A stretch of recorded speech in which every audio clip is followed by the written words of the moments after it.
पहला सलातीन बाब नंबर 13।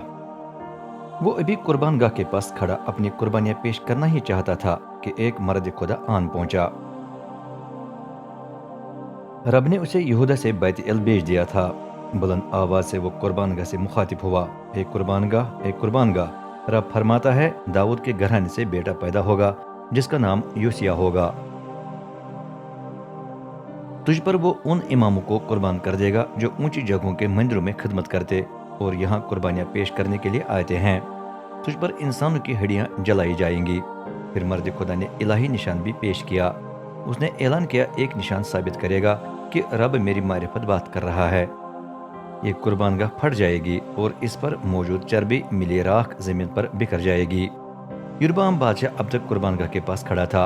जब उसने बैत एल की कुर्बानगाह के खिलाफ मर्द खुदा की बात सुनी तो वो हाथ से उसकी तरफ इशारा करके गरजा, उसे पकड़ो। लेकिन जो ही बादशाह ने अपना हाथ बढ़ाया वो सूख गया और वो उसे वापस न खींच सका।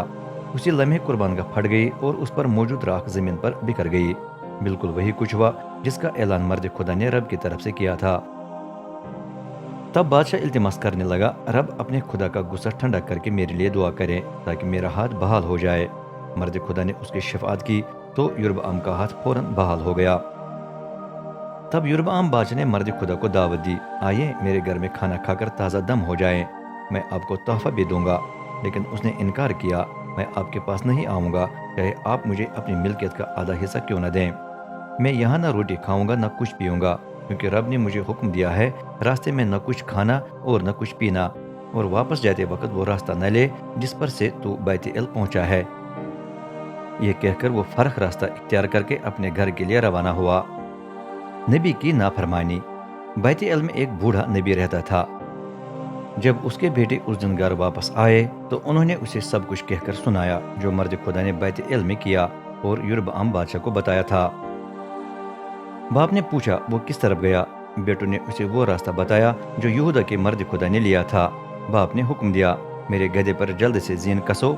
बेटों ने ऐसा किया तो वो उस पर बैठकर मर्द खुदा को ढूंढने गया। चलते चलते मर्द खुदा बलूत के दरख्त के साये में बैठा नजर आया। बुजुर्ग ने पूछा, क्या आप वही मर्द खुदा हैं जो यहूदा से बैत एल आए थे? उसने जवाब दिया, जी मैं वही हूँ। बुजुर्ग नबी ने उसे दावत दी, आइए मेरे साथ, मैं घर में आपको कुछ खाना खिलाता हूँ।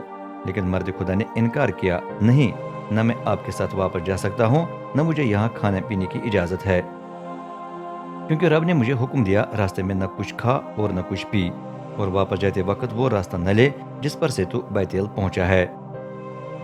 बुजुर्ग नबी ने एतराज किया, मैं भी आप जैसा नबी हूँ। एक फरिश्ते ने मुझे रब का नया पैगाम पहुंचाकर कहा, उसे अपने साथ घर ले जाकर रोटी खिला और पानी पिला। बुजुर्ग झूठ बोल रहा था, लेकिन मर्द खुदा उसके साथ वापस गया और उसके घर में कुछ खाया और पिया। वो अभी वहां बैठे खाना खा रहे थे कि बुजुर्ग पर रब का कलाम नाजिल हुआ। उसने बुलंद आवाज से यहूदा के मर्द खुदा से कहा, रब फरमाता है, तूने रब के कलाम की खिलाफ वर्जी की है। जो हुक्म रब तेरे खुदा ने तुझे दिया था वो तूने नजरअंदाज किया है। गो उसने फरमाया था कि यहाँ न कुछ खा और न कुछ पी, तो भी तूने वापस आकर यहाँ रोटी खाई और पानी पिया है। इसलिए मरते वक्त तुझे तेरे बाप दादा की कब्र में दफनाया नहीं जाएगा। खाने के बाद बुजुर्ग के गधे पर जीन कसा गया और मर्द खुदा को उस पर बिठाया गया।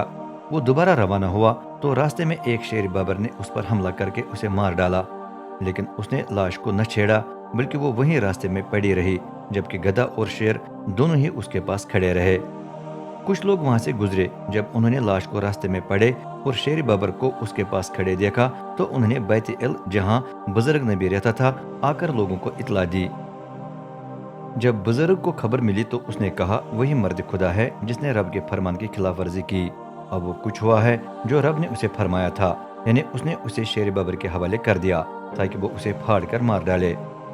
बुजुर्ग ने अपने बेटों को गधे पर जीन कसने का हुक्म दिया और वो उस पर बैठकर रवाना हुआ। जब वहां पहुंचा तो देखा कि लाश अब तक रास्ते में पड़ी है और गधा और शेर दोनों ही उसके पास खड़े हैं। शेर बाबर ने न लाश को छेड़ा और न गधे को फाड़ा था। बुजुर्ग नबी ने लाश को उठाकर अपने गधे पर रखा और उसे बैत एल लाया ताकि उसका मातम करके उसे वहां दफनाए। उसने लाश को अपनी खानदानी कब्र में दफन किया और लोगों ने हाय मेरे भाई कहकर उसका मातम किया। जनाजे के बाद बुजुर्ग नबी ने अपने बेटों से कहा, जब मैं कोच कर जाऊंगा तो मुझे मर्द खुदा की कब्र में दफनाना। मेरी हड्डियों को उसकी हड्डियों के पास ही रखें, क्योंकि जो बातें उसने रब के हुक्म पर बैत एल की कुर्बानगाह और सामरिया के शहरों की ऊंची जगहों के मंदिरों के बारे में की हैं, वो यकीनन पूरी हो जाएंगी। युरबआम फिर भी नाफरमान रहता है। इन वाक़ात के बावजूद युरबआम अपनी शरीर हरकतों से बाज न आया। आम लोगों को इमाम बनाने का सिलसिला जारी रहा।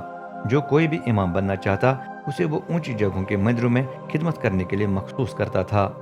युरबाम के घराने के इस संगीन गुनाह की वजह से वो आखिरकार तबाह हुआ और रोए ज़मीन पर से मिट गया।